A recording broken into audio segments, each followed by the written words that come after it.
Meu Pai, nós te louvamos por estarmos aqui na Tua casa, na Tua presença, e sabemos que o Teu Santo Espírito está nessa noite com o propósito de nos ensinar, trazer uma revelação nova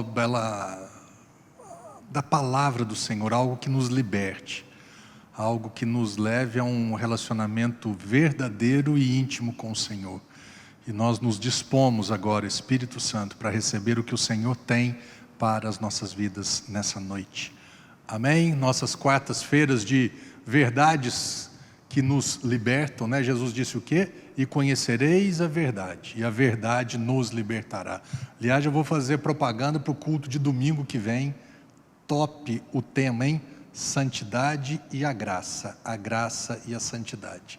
No versículo mais capcioso de todos, qual que é o versículo? Hebreus 12, 14... tenha paz com todos os homens e a santificação, no que depender de vós, tenha paz com todos os homens e a santificação sem a qual ninguém verá o Senhor. Pensa num trem bacana. Te convido domingo uma palavra do céu a respeito de santidade e graça e santidade. E hoje nós vamos falar talvez de uma das cartas que eu mais gosto do apóstolo Paulo. A carta que ele escreveu ao seu amigo, seu companheiro, seu irmão em Cristo, chamado Filemon. E é bacana esse texto porque é uma carta pequenininha, com um capítulo, com 25 versículos, e é uma carta extremamente pessoal. Né? Pensa, quem é do tempo de carta aqui, levanta a mão. É que hoje, né, tem mais gente, tem mais gente das antigas aqui. A Dara não, a Dara já... Tem cartas ainda? Então é só a idade, é só o rostinho bom, aí minha idade já está bacana, já avançada. Mas é bacana, né? Porque quando eu passo, eu quero entender as coisas, parece que como se eu estivesse sentado ao lado dele. Sabe assim, Paulo escrevendo, porque no final ele fala, escrevi com o próprio punho.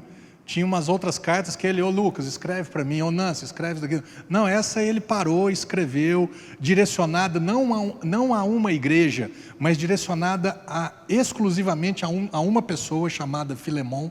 E quando Paulo escreveu essa carta, provavelmente ele estava preso em Roma.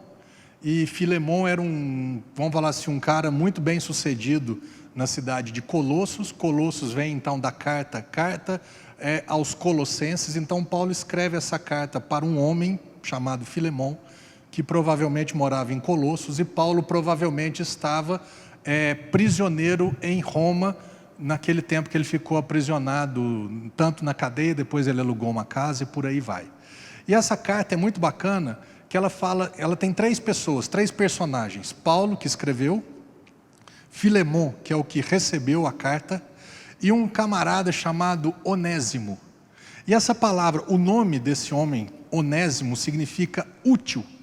O significado do nome dele é útil. E você vai entender, né? Eu quero que você já saiba, porque na hora que você estiver lendo, acompanhando, você já vai entendendo mais ou menos o que aconteceu. Quem era Filemon? Um cara muito bem sucedido, rico. Pensa um empresário hoje muito bem sucedido que tem vários funcionários. Naquele tempo ele tinha vários escravos. E um desses escravos era Onésimo, que o significado do nome é útil. E pelo jeito Onésimo pisou na bola, pode ter, né, nós vamos ler o texto, nos leva a entender que ele talvez tenha roubado, furtado alguma coisa do seu patrão e fugiu. E aí ele se encontrou com o apóstolo Paulo. Então agora esse já é o spoiler da carta, para você entender que nós vamos ler juntos agora. Paulo, prisioneiro de Cristo Jesus, e o irmão Timóteo, os dois, companheiro de cela, a ti, Filemon, nosso amado cooperador. A irmã Áfia, a Arquipo, nosso companheiro de batalhas, é a igreja que se reúne em tua casa. E agora ele vem falando, graça e paz. Eu acho muito bacana isso, porque quando a gente fala graça e paz, ele nunca fala lei e paz, amém? Nunca é lei. A paz nunca está junto com a lei. Da mesma forma que a verdade não está do lado da lei, a verdade está do lado da graça. Pastor, João 1,17, a lei foi dada por Deus para Moisés. A graça e a verdade vieram por Jesus. Amém? Então, quando eu leio hoje assim, graça e paz do nosso Senhor Jesus Cristo, Ele nunca falou lei e paz. Por que será? Será que é por nada? Não, é um tempo novo. Graça e paz a todos vós da parte de Deus, nosso Pai, e do Senhor Jesus Cristo. Moisés está fora. Constantemente dou graças a meu Deus, recordando-me de ti em minhas orações. Porquanto ouço testemunhos a respeito da fé que tens no Senhor Jesus e do teu amor por todos os santos. Oro para que o compartilhar da tua fé, olha que bacana esse texto. Oro para que o compartilhar da tua fé seja eficaz, pelo pleno conhecimento de que todo o bem de que dispomos está em Cristo. Ou seja, todo o bem que dispomos não está no banco, não está no bolso, não está no meu sobrenome, não está nas minhas posses e nos meus bens. O bem, Filemon, que nós realmente dispomos, está em Cristo. Ou seja, qual é o bem que você tem? Que tamanho que é o bem que você tem? O pleno conhecimento de Jesus. Quanto mais o conhecimento de Jesus, quanto mais conhecimento de Jesus você e eu tivermos, maior será o nosso bem. Maior nós poderemos, com mais eficiência, nós poderemos compartilhar a nossa fé com melhores resultados. Pois tive grande alegria e consolação por causa do teu amor, pois por intermédio de ti, irmão, o coração dos santos tem sido reanimado. Por isso, mesmo considerando que tem em Cristo toda a liberdade, então ele fez uma abertura ali, agora ele entra no cerne do negócio. Por isso, mesmo considerando que tenho em Cristo toda a liberdade para ordenar-te que cumpra o teu dever, prefiro apelar-te confiado no amor fraternal que há em ti. E agora ele começa a falar, eu, Paulo, já velho, e agora também prisioneiro de Cristo Jesus, venho interceder a favor do meu filho Onésimo, que gerei enquanto estava na prisão. Aí já começa a história bacana. Paulo estava preso, quem que é Onésimo? Um ex-escravo desse cara chamado Filemon, que provavelmente roubou, fugiu e, pelos acasos de Deus, se encontrou com Paulo numa cadeia, num lugar lá, e Paulo fala que agora ele é um irmão, fala que ele que é filho, Paulo fala assim, eu gerei ele em cadeias, ou seja, enquanto eu estava aprisionado, eu preguei o evangelho para ele, e ele nasceu de novo, e depois ele vai falar assim, agora ele é um irmão caríssimo, extremamente amável, amado por mim. Ele no passado, presta atenção, o nome Onésimo significa útil.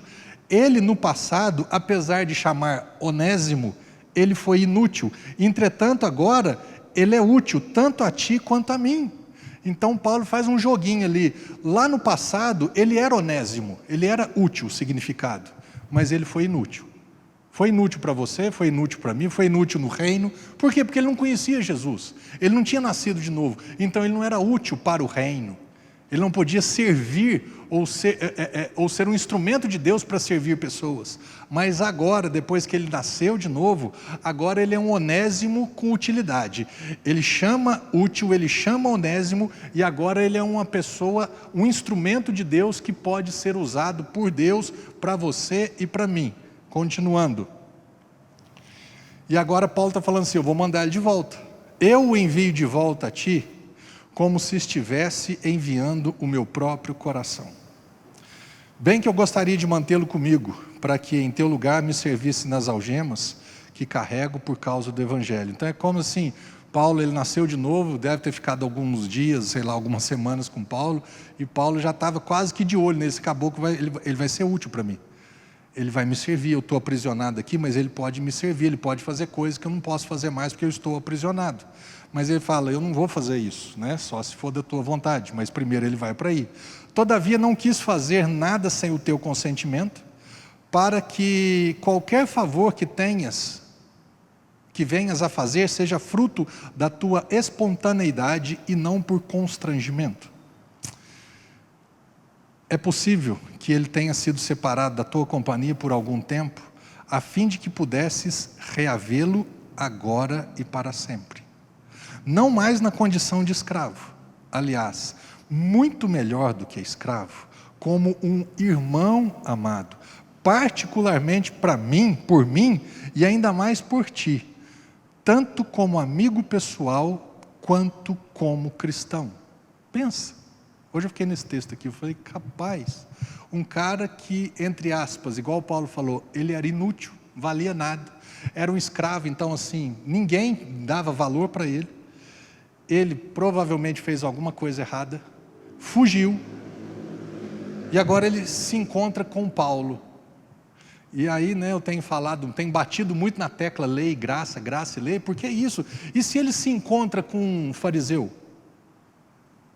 Qual que seria o desfecho de Onésimo se ele se encontrasse com um pastor que não prega a graça? E ele se encontrasse com um pastor legalista? Se ele encontrasse com um fariseu? Se ele encontrasse com um cara que é o seguinte, mas você está errado, você roubou, você tem que ir para a cadeia, você não presta, você não vale nada, você não serve para ninguém. E agora ele se encontra com Paulo, e Paulo compartilha, estende o evangelho de Cristo, as boas novas que Jesus realizou por ele e para ele, Onésimo. E como Paulo fala, ele era dos pecadores, ele era o pior. E agora ele pega e fala assim, peraí, Deus me salvou. Como se Paulo, Deus me salvou, eu não valia nada, eu era perseguidor da igreja de Cristo, eu estava ali do lado, consentindo com a morte de Estevão, eu era um perseguidor, o dia que Paulo teve um encontro com Cristo, que uns dias nós dos homens, nós vamos falar sobre esse encontro, Atos 9, é aquilo, Paulo estava indo em Damasco com cartas para aprisionar, e o aprisionar cristãos era apreende e joga lá no Coliseu de Roma.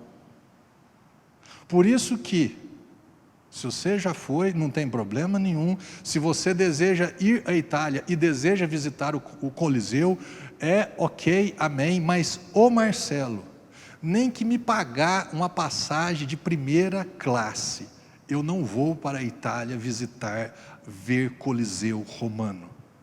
O Coliseu romano era um espetáculo, era um teatro, onde cristãos eram lançados e os leões corriam atrás deles e eles devoravam. E tinha a plateia lá, que aplaudia, e os imperadores. Eu, Marcelo, me recuso a frequentar, a ir. E volto a dizer, quer ir, aleluia, eu ia, não vou mais, eu vou, pastor, apesar disso eu tenho vontade de conhecer, não tem problema nenhum. Particularmente, Marcelo não vai. Voltando, Paulo, ele era esse camarada que não valia nada. Então vem o evangelho, a graça de Cristo, o favor de Deus. Paulo merecia o quê? Merecia ser o maior homem de Deus que pisou na face da terra? Não. Mas aí por causa da graça de Jesus, por causa de um encontro que ele teve com Ananias. Sabe o que significa o nome Ananias? Deus é gracioso. Então Paulo teve um encontro com a graça, com um homem chamado, uma graça encarnada, num homem chamado Ananias, que esse cara, ele pega e fala assim, Deus fala para ele, vai lá, porque tem um homem chamado Paulo, está lá na rua direita, entra na terceira direita, não sei o que, entra lá, ele está lá, e fala assim, o quê? Paulo? Esse cara não vale nada, ele está matando todo mundo, não vou não. Ele falou assim, pode ir. Ele falou, Deus, certeza? Vai, moço. Então, Paulo tinha essa experiência. E por que eu estou falando isso? Porque enquanto nós não tivemos essa experiência de que fomos favorecidos, grande e absurdamente alcançados pelo amor de Deus, que nós não merecíamos, nós poderemos cair na tentação de julgar outras pessoas. Se nós nos acharmos, Jesus chegou na minha vida, ok, mas eu não era o quê? Talvez não era um assassino físico, mas matava de outra forma. Não, quem, Jesus igual diz assim, quem não tiver pecado, atira a primeira pedra. Quem que não tem pecado? E aí é o que eu falo, então vamos dar um passo anterior. A questão, eu não cometo pecados. Tá, aleluia, ô santo. Agora vamos para o passo anterior. Quem que nasceu sem pecado? Mas aí você pegou pesado. É disso que nós estamos falando. Quem que merecia ser salvo por Jesus? Nós, às vezes, fazemos uma distinção por cometer menos pecados do que uns pecadores piores.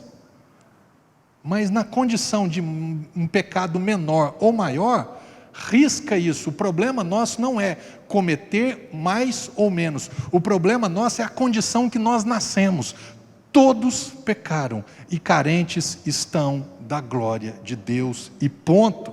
E nisso daí passa-se a régua sobre toda a humanidade e todos estão julgados, condenados. Paulo fala, né? Não há um justo sequer. Quem que pode se considerar justo diante de Deus? Ah, mas eu não faço isso, eu não faço aquilo. Tá, Marcelo, você é muito bom, né, cara? Tá, no seu padrãozinho miserável de santidade, você é ótimo, né? Então vamos para o primeiro ponto. Você nasceu que jeito? Você nasceu sem pecado? Não.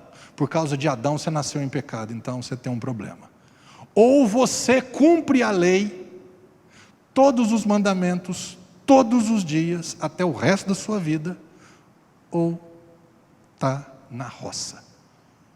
Você está entendendo? Então Paulo, quando eu acho que ele olha para Onésimo, um escravo, fugitivo, que provavelmente tinha roubado o seu senhor, uma pessoa, talvez naquela época, o que um escravo tinha de direito?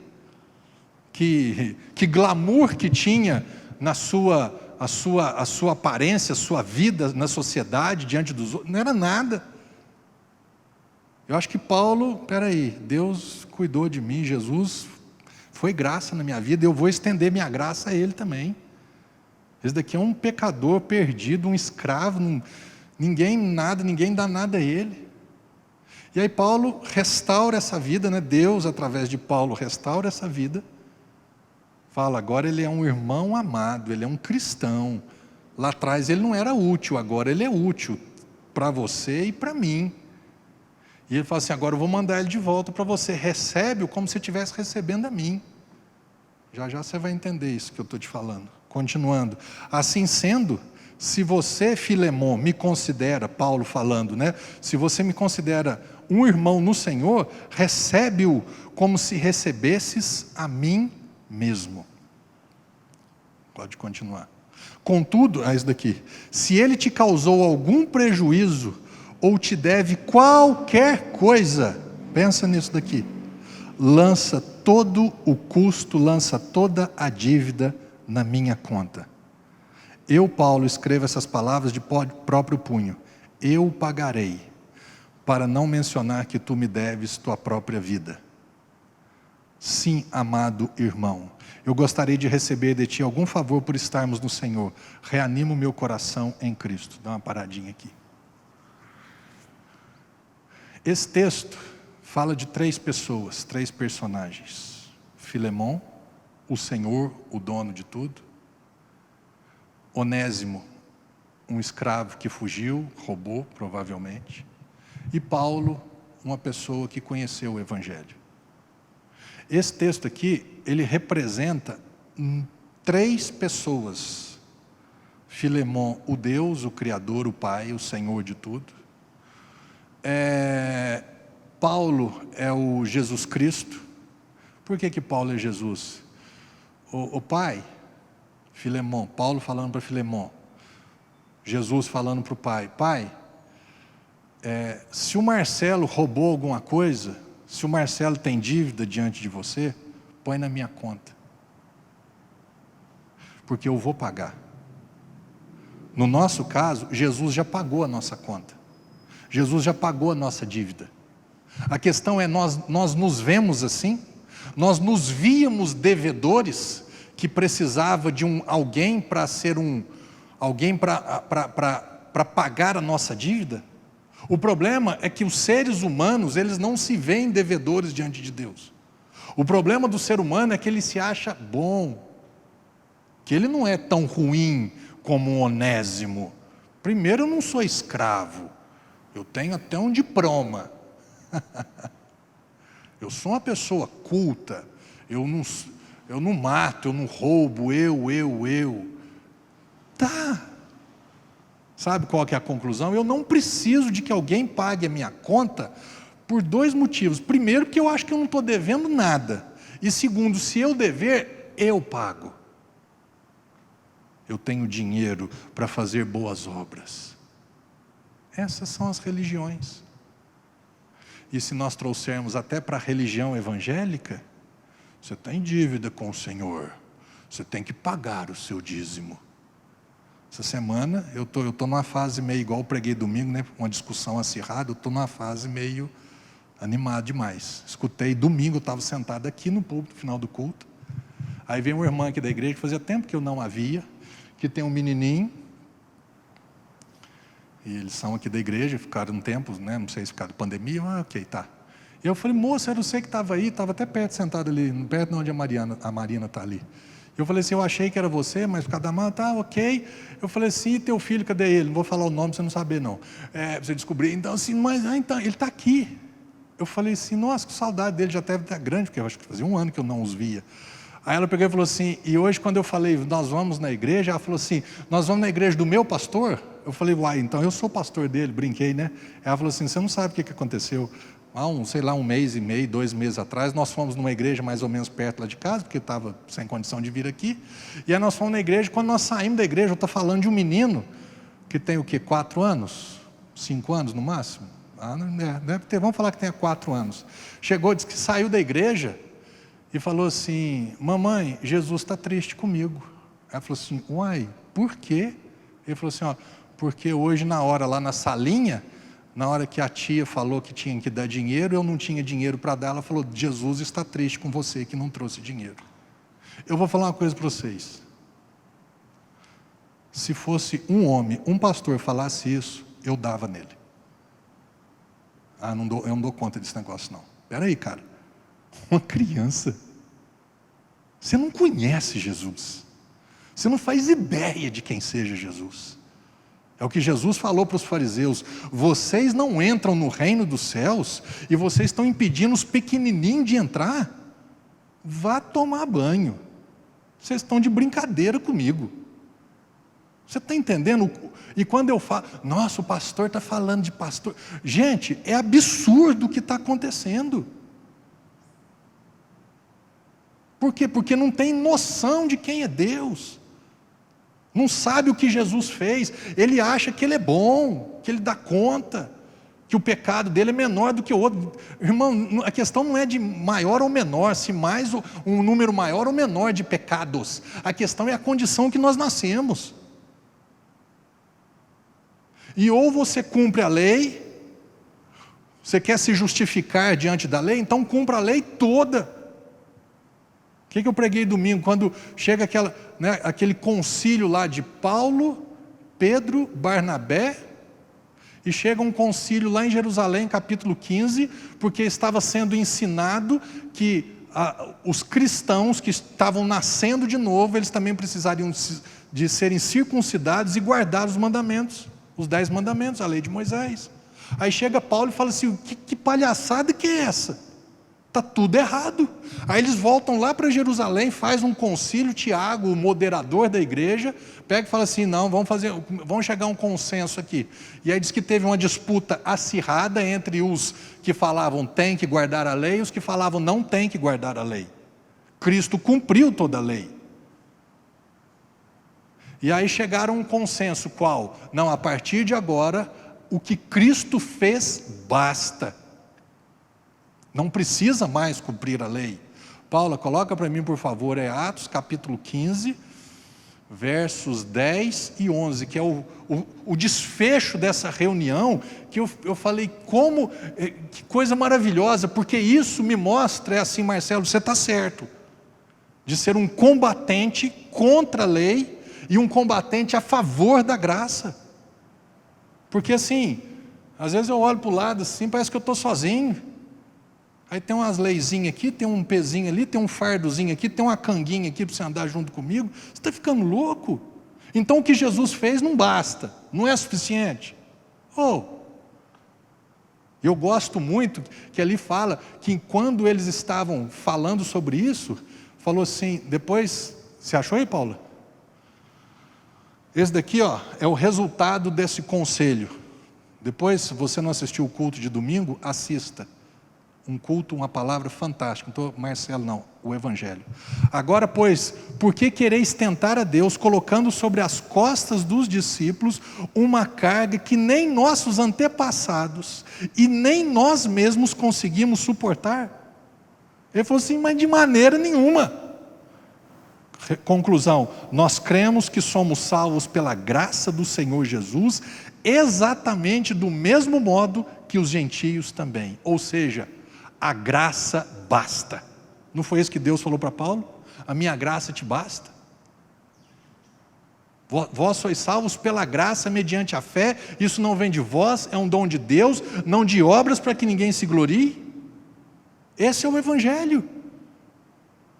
Romanos 1,16, Paulo fala, porque eu não me envergonho do Evangelho, porque o Evangelho é o poder de Deus para a salvação, de todo aquele que crê, primeiro do judeu, também do grego, visto que no Evangelho a justiça de Deus se revela de fé em fé. O justo viverá pela fé, não viverá das obras. Paulo, coloca para mim a sequência desse texto aqui, que vai falar, acho que é lá para o versículo 22, que vai falar assim, ó, alguns daqui eles foram enviados ou foram pregando um evangelho que não é o nosso, confundindo a mente das pessoas. Nós não enviamos essas pessoas. Acha esse versículo para mim, por favor. É muito sério isso, sabe por quê? Porque hoje, se Paulo estivesse, vamos falar assim, Paulo aqui na cidade de Poços de Caldas, e Paulo passasse nas igrejas chamadas evangélicas. Igreja evangélica pressupõe-se que é uma igreja que prega o Evangelho. O Evangelho, não a lei. Só o Evangelho, ou não basta? Tem que ter uma lei junto? Será que se Paulo, Barnabé, Tiago e Pedro estivesse sentado aqui, tipo examinador da banca, qual nota eu teria no final? Pensa numa viagem minha. Qual, pastor? Os 4 sentados aqui, me ouvindo durante talvez um mês. E no final eles tivessem autoridade, porque você vai ver o tamanho da autoridade deles. Eles tivessem autoridade para bater na porta da igreja ali, escrever assim, ó, aprovada ou reprovada. Você já imaginou como é que seria?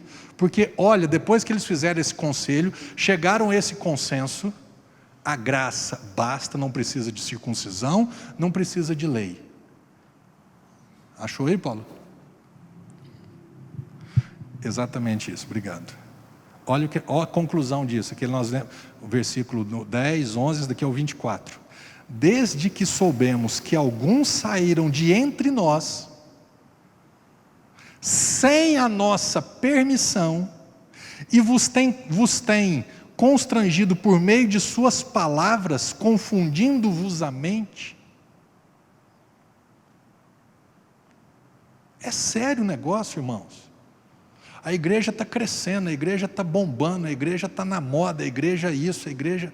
A minha questão não é essa, a minha questão é se o que está saindo aqui de cima está edificando a igreja ou está confundindo a igreja. Se o que eu estou trazendo para vocês traz liberdade, libertação, ou está trazendo julgo, medo, desespero. Foi o que eu falei domingo, há um mês atrás, mais ou menos, 3 semanas, uma mãe com a filha com seu marido, e como eu disse, não estou exaltando a igreja, e muito menos eu. Mas ela falou assim, pastor, depois não sei de quantos anos, sei lá, 15, 20, 30 anos. Aqui na igreja, eu tive paz de saber que eu sou filha e eu não vou perder a minha salvação. Você já imaginou você viver 20 anos? Eu sou, não sou, hoje eu estou, mas amanhã eu perdi, hoje eu perdi, o final do dia como é que foi? Não, Jesus, tem misericórdia de mim, Deus me perdoa, e vive nesse ciclo.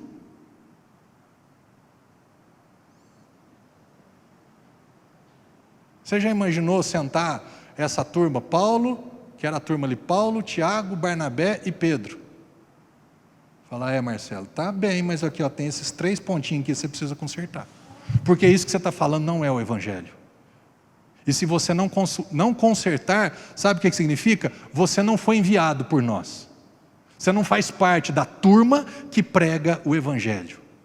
Então deixa muito claro para as pessoas que aqui nessa igreja prega-se 80% do Evangelho. É como se, você já imaginou colocar isso, uma tarja ali?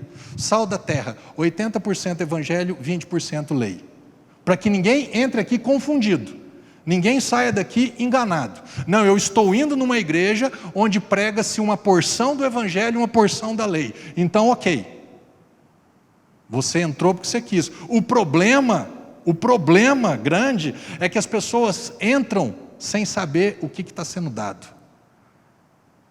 E uma hora ela é cobrada como judia, como uma pessoa hebreia, uma pessoa de Israel, do Antigo Testamento. Outra hora ela é classificada como gentia, a do Novo Testamento, que não é judeu.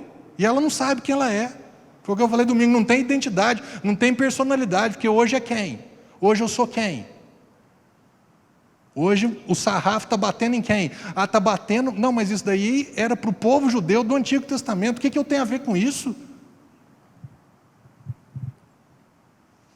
Sabe quando prega raça de víbora, sepulcro caiado? Se você ler o contexto desses versículos, Jesus está falando para os fariseus. Ele não está falando para a igreja. Ele não está falando para os gentios, ele não está falando para os discípulos, ele está falando para os fariseus, e eu não sou fariseu. Aí uma pessoa que está aqui toma uma pancada, toma umas varadas que não sabe nem de onde que está levando, nem porquê, mas o pastor falou. É sério, irmãos, é sério. E aí as pessoas ficam aí de que jeito? Não sei. Por isso que eu falo, e se Onésimo, se esse ex-escravo, se esse escravo fugitivo e ladrão tivesse encontrado com um fariseu, matava ele. Se tivesse encontrado um pastor da lei, arrebenta com ele. Mas graças a Deus ele encontrou-se com um homem de Deus. Encontrou-se com um que era enviado daquela turma da igreja primitiva, da igreja que começou o Evangelho, sem distorção, sem mistura, sem nada. Aqui é graça, graça e graça, é favor imerecido do começo ao fim, é de fé em fé, não tem espaço para obras. Não tem espaço para performance, não tem espaço para desempenho, tem espaço para a obra de Cristo, para o desempenho de Cristo, para a performance de Cristo. Fora isso, esquece. Para a salvação, não precisa de mais nada. E aí Onésimo se encontra com Paulo. Aí Paulo pega e manda essa carta para Filemão e fala assim, rapaz, recebe ele como se fosse a mim. Sabe o que isso significa para mim e para você? É a forma com que nós seremos recebidos pelo Pai. Ele não chama Onésimo agora de irmão caríssimo, de irmão em Cristo? Ou seja, Deus, se você me vê como filho, o Onésimo se tornou meu irmão, então ambos somos teus filhos, então você vai me receber da mesma forma. Meu pai e minha mãe estão ali, eu e o Henrique aqui, o Henrique está filmando ali. Eu sou recebido na casa deles da mesma forma que o Henrique. O Henrique é recebido pelos meus pais da mesma forma que eu. Por quê? Porque somos irmãos de um mesmo pai. O que nós somos aqui na igreja? Nós somos irmãos de um pai. Você acha que Deus vai nos receber de que jeito? Como Ele recebeu Cristo. Porque Ele não faz de acepção, você faz dos teus filhos, e se você fizer, você está errado. E Deus não faz, a Bíblia diz que Deus não faz acepção. Ou seja, isso daqui, não, são filhos. Se é mais esperto, menos, bonito, feio, dá mais trabalho, não importa, não importa. Filho é filho. O amor é incondicional, não está baseado em resultado. Então esse texto, essa carta, que eu sou apaixonado por ela, ela fala disso. Ela fala de um Deus nós que somos os onésimos, que nascemos para sermos úteis, mas lá atrás, antes de Cristo, todos nós éramos inúteis, principalmente em favor do reino, em favor das coisas de Deus, era totalmente inúteis, e aí nós conhecemos o Evangelho, e agora nós nos tornamos úteis, tanto uns para com os outros, quanto para Deus. E agora nós temos dívidas? Não, porque nós fomos justificados.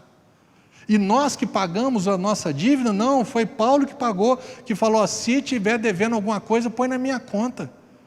O Marcelo tinha dívida? Tinha. Quem que pagou minha dívida? Jesus. E como é que eu vou chegar diante de Deus?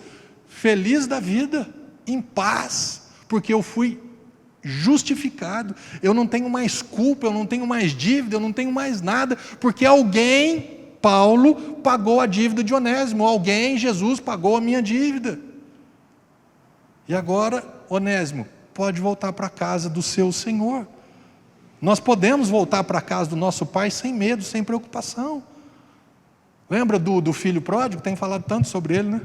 Lembra do filho pródigo? O filho pródigo diz, nossa, eu vou voltar para a casa do meu pai, mas como é que ele vai me receber? Eu vou lá, eu vou nem de trabalhador, já está bom. Deixa de ser bobo, menino. Ué, que dia que você deixou de ser meu filho? Mas eu estou sujo, eu gastei dinheiro, eu desperdicei, eu fiz bobagem. Tá ok. E quando eu falo isso, então eu vou pecar. Não, nós não estamos falando disso, nós estamos num outro patamar, amém? Nós estamos falando de perder salvação, de perder, deixar de ser filho. Que bobagem! Nós estamos falando de um pai que nos ama incondicionalmente. Onésimo provavelmente voltou para o seu Senhor, deve ter sido bem recebido por causa da fundamentação da carta de Paulo, da mesma forma que nós vamos voltar para o nosso Pai, e seremos muito bem recebidos, não porque merecemos, não porque somos bons, mas porque Jesus, o Paulo do Evangelho, ele já preparou todo esse nosso caminho de volta. O que Jesus disse? Eu sou o caminho e a verdade e a vida, ninguém vem ao Pai, não é ninguém vai não, ninguém vem ao Pai se não for por mim. Nosso caminho de volta está sendo através de Jesus, não tem medo nenhum, não tenho receio nenhum de como será esse meu encontro com Ele. Eu tenho certeza que certamente Ele estará muito mais satisfeito do que eu. Eu creio que a gente às vezes pode até, se pensar em termos humanos, naturais, sentimentos, emoções, pode até nós nos constrangermos de tanta beleza, de tanta santidade, de tanta pureza. Mas quando nós formos também é só alma, é só espírito, não tem alma, não tem sentimentos ruins e nem um corpo corrompido. Então eu imagino que vai ser um encontro maravilhoso. Amém? Finalizando esse texto, o que diz? Escrevo-te na certeza de que me atenderás, confiante de que farás ainda mais do que te peço. Olha que maravilha. Além disso, prepara-me uma hospedagem, pois espero que por meio das vossas orações serei levado de volta a vós. Epáfras, meu companheiro de prisão em Cristo Jesus, envia-te saudações, assim como Marcos, Aristarco, Demas e Lucas, o Lucas da Nancy, meus colaboradores. E termina dizendo, a lei de Moisés. Não, é a graça do Senhor Jesus Cristo, seja com o Espírito de todos vós. Amém? Que vocês, que eu, que todos nós, sejamos profundamente gratos a Deus, profundamente gratos ao que Cristo fez por nós. Éramos devedores, que não tínhamos condições de pagar a nossa dívida, e alguém chamado Jesus Cristo pagou toda a nossa dívida. Por isso nós podemos voltar para o nosso Senhor, sem nenhum medo, sem nenhum constrangimento, sem nenhuma apreensão. Como será que Ele vai me receber? Vai me receber como um pai recebe seu filho quando está com muita saudade. Amém? Cartinha desse tamanho, que poderia virar uma semana pregando em cima dela. Coloque-se de pé para nós orarmos como os bons crentes no Senhor. E que você e eu sejamos como o apóstolo Paulo, quando nós nos encontrarmos com esses escravos do mundo, com essas pessoas perdidas, largadas, com essas pessoas que, segundo a sociedade, não merecem nenhum crédito, que nós possamos acolhê-los da mesma forma que Deus nos acolheu. Só contar uma experienciazinha petitinha que eu aprendi, que eu falei, olha que interessante. Deve ter uns 2, 3 meses atrás, acho que até mais um pouquinho, num dia de ensaio de louvor aqui, eu estava ali na porta, aí passou, vou dar crédito ao irmão.